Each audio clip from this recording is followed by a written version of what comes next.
আশা করি সকলে ভালো আছেন। এইমাত্র পাওয়া সর্বশেষ আপডেট নিয়ে হাজির হয়েছি। আজ থেকে আগামী ২৪ ঘন্টায় বাংলাদেশ এবং ভারতের কোথায় কোথায় বৃষ্টি হবে এবং সকল কিছুই জানতে পারবেন এই ভিডিওটিতে। তাই সম্পূর্ণ ভিডিওটি দেখতে থাকুন।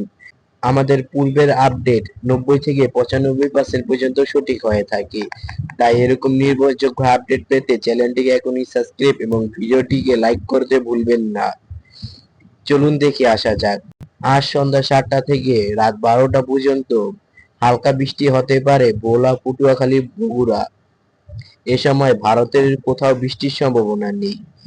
আজ রাত ১২টা থেকে আগামীকাল সকাল ১০টা পর্যন্ত অতি ভারী বৃষ্টির সম্ভাবনা রয়েছে কক্সবাজার, বান্দরবন, রাঙ্গামাটি। হালকা থেকে মাঝারি ধরনের বৃষ্টি হতে পারে ব্রাহ্মণবাড়িয়া, কুমিল্লা, চাঁদপুর, শরীয়তপুর, মাদারীপুর, লক্ষ্মীপুর। এ সময় ভারতের ত্রিপুরার কিছু কিছু স্থানে বৃষ্টি হতে পারে। আগামীকাল সকাল ১০টা থেকে সন্ধ্যা ৭টা পর্যন্ত বাংলাদেশ এবং ভারতের বেশিরভাগ এলাকায় আংশিক মেঘলা আকাশ থাকবে এবং কোথাও বৃষ্টির সম্ভাবনা নেই। এই ছিল আজকের পূর্বাভাস।